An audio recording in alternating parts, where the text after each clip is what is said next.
রাজশাহী। একটু পরেই শুনবেন স্থানীয় বাংলা সংবাদ। আসসালামু আলাইকুম।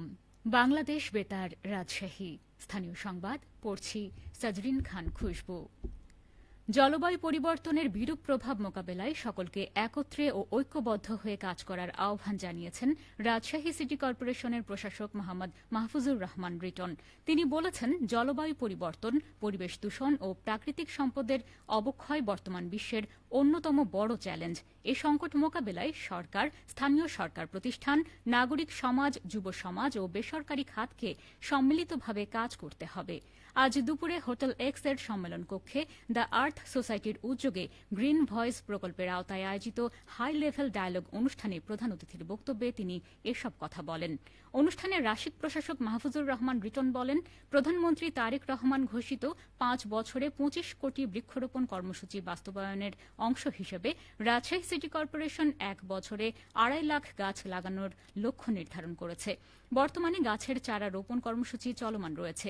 এছাড়া পদ্মা নদীর তীরবর্তী এলাকায় বনায়ন ও পাখির অভয়ারণ্য গড়ে তোলার উদ্যোগ নেওয়া হয়েছে, যা পরিবেশ সংরক্ষণের পাশাপাশি পর্যটন ও কর্মসংস্থান বৃদ্ধিতেও ভূমিকা রাখবে।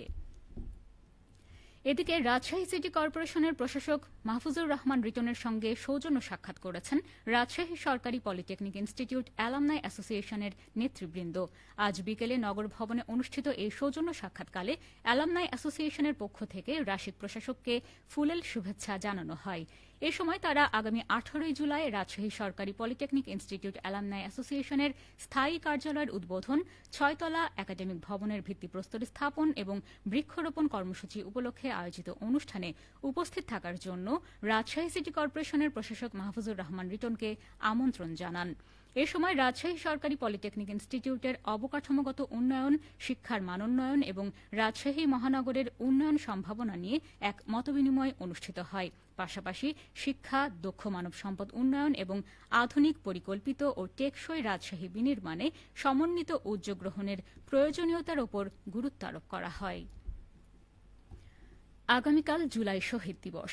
সারা দেশের ন্যায় রাজশাহীতেও যথাযোগ্য মর্যাদায় নানা কর্মসূচির মধ্য দিয়ে জুলাই শহীদ দিবস পালন করা হবে। দিবসটি উপলক্ষে ওই দিন সকাল 9টায় রাজশাহী জেলায় অবস্থিত জুলাই শহীদ স্মৃতিস্তম্ভে পুষ্পস্তবক অর্পণের মাধ্যমে শহীদদের প্রতি শ্রদ্ধা নিবেদন করা হবে।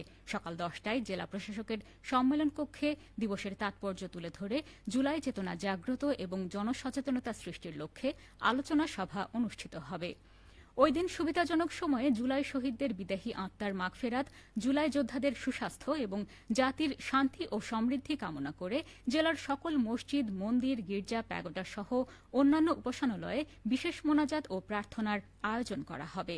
জেলা পর্যায়ের সকল শিক্ষা প্রতিষ্ঠানে জুলাই শহীদ পরিবার ও জুলাই যোদ্ধাদের সম্মানে এবং দিবসের গুরুত্ব তুলে ধরে আলোচনা ও স্মরণ সভার আয়োজন করা হবে।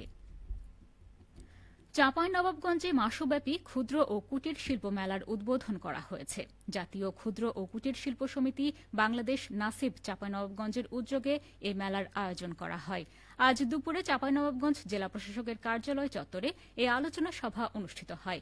FBCCI স্ট্যান্ডিং কমিটির কো চেয়ারম্যান মোহাম্মদ সেলিম রেজা এতে সভাপতিত্ব করেন। এ মেলায় 54টি স্টলে প্রসাধনী সামগ্রী, খেলনা, খাবার দোকান ও জামা কাপড় সহ বিভিন্ন পণ্যের স্টল রয়েছে। সিরাজগঞ্জে এবার চরাঞ্চল সহ বিভিন্ন স্থানে কাউন চাষাবাদে বাম্পার ফলন হয়েছে। ইতোমধ্যে কাউন কাটা ও মাড়াই পুরো দমে শুরু হয়েছে। বাজারে দাম ভালো থাকায় লাভবান হচ্ছেন কৃষকেরা। চলতি মৌসুমে জেলার 9টি উপজেলার বিভিন্ন স্থানে 125 হেক্টর জমিতে কাউন চাষাবাদের লক্ষ্যমাত্রা ধরা হয়েছিল। আবাদ হয়েছে লক্ষ্যমাত্রার চেয়েও বেশি 136 হেক্টর জমিতে। যমুনা নদীর চরাঞ্চল অধ্যুষিত সদর, কাজীপুর, চৌহালি ও শাহজাদপুর উপজেলায় এই ফসলটির চাষাবাদ বেশি হয়েছে। প্রতি বছর মার্চ মাসের মাঝামাঝি সময়ে জমিতে কাউনের বীজ বপন করা হয়। ইতোমধ্যে প্রায় 70% কাউন কাটা ও মাড়াই শেষ হয়েছে। জেলা কৃষি সম্প্রসারণ অধিদপ্তরের উপপরিচালক কৃষিবিদ মঞ্জুরে মাওলা বলেন, কম খরচ ও শ্রমে কাউনে ভালো ফলন পাওয়া যায়। ফলে লাভবান হচ্ছেন কৃষকেরা। কৃষি অফিস থেকেও এই ফসলটির চাষাবাদ বাড়াতে কৃষকদের নানাবিধ সহায়তা দেওয়া হচ্ছে। সবশেষে আবহাওয়া। আজ রাজশাহীতে সর্বোচ্চ তাপমাত্রা ছিল ৩৫.৭ ডিগ্রি এবং সর্বনিম্ন ২৭.৩ ডিগ্রি সেলসিয়াস। সন্ধ্যা ৬টায় বাতাসে আপেক্ষিক আর্দ্রতার পরিমাণ ছিল ৬৫%। রাজশাহী ও পার্শ্ববর্তী এলাকায় আগামীকাল সূর্যোদয় ভোর ৫টা ২৬ সংবাদ শেষ হল। আমাদের পরবর্তী স্থানীয় সংবাদ প্রচারিত হবে আগামীকাল সকাল ৮টা ১০।